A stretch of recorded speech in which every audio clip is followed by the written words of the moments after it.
is Democratic Congressman Adam Schiff of California. He's the chairman of the House Intelligence Committee. Chairman Schiff, how did you get the news about this change?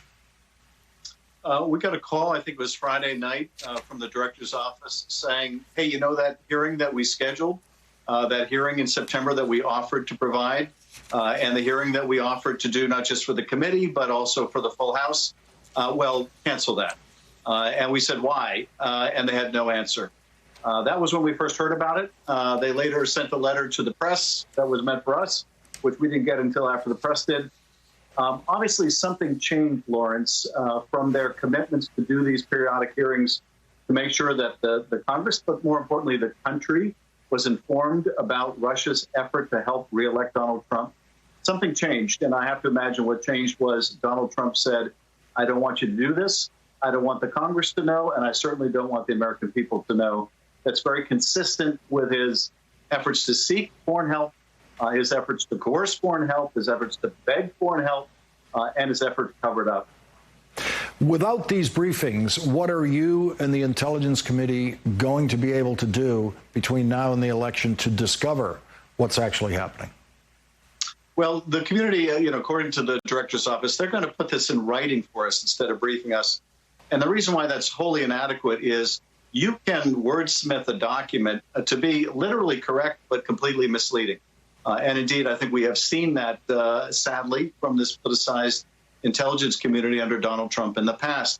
Without the ability to question the witnesses, to test their assumptions, to probe whether they're misleading and what they omit from what they put in writing, we don't get the full picture, and ultimately the American people don't get the full picture. So, Lawrence, we're considering what remedies we have to force them to provide the information. They're required, as the speaker said earlier today, they're required by law to provide it. It's not theirs to withhold. It belongs to the American people. So we'll use whatever we have to use. Public pressure certainly helps. Public pressure, obviously, forced the Postmaster General to reverse certain changes that he was making to slow down the mail. But we may need to do more than public pressure, and we may need to use whatever tools we have at our disposal. Congressman Ratcliffe, who seems to still behave like a congressman, even though he's a former congressman, in his statement today, he basically accused the intelligence committees of possibly leaking information and saying he didn't want to provide this information to the committees, basically because he doesn't trust you. These committees, of course, have been getting briefed directly by the intelligence community every year, every week of their existence. But suddenly, this director of national intelligence has decided the committees are no longer trustworthy. Of course, that's nonsensical, because what he's also saying is we don't trust the committees, so we're actually going to put it in writing, as if that's some kind of protection. But Lawrence, what we're seeing is really just an instant replay of what we saw in February of this year. When the intelligence community came, they briefed the House Intelligence Committee.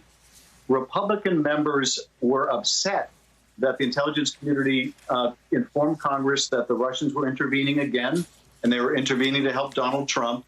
And Republican members of the committee reportedly went to the White House to complain, and Donald Trump responded by firing the then director, McGuire. Fired him for informing Congress. It wasn't a problem with it leaking. It was a problem with the Congress being informed. And that's the same situation here. I'm not aware of any leaks that came out of the last round of briefings.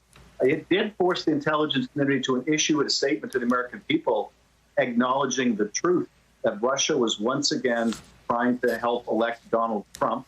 And of course, that's what the president resents. He doesn't want the American people to know that he's getting foreign help, that he's grateful for the foreign help, that he's doing nothing to stop the foreign help, that he doesn't believe that he can win a fair election against Joe Biden, that he needs to have the help of foreign cheating.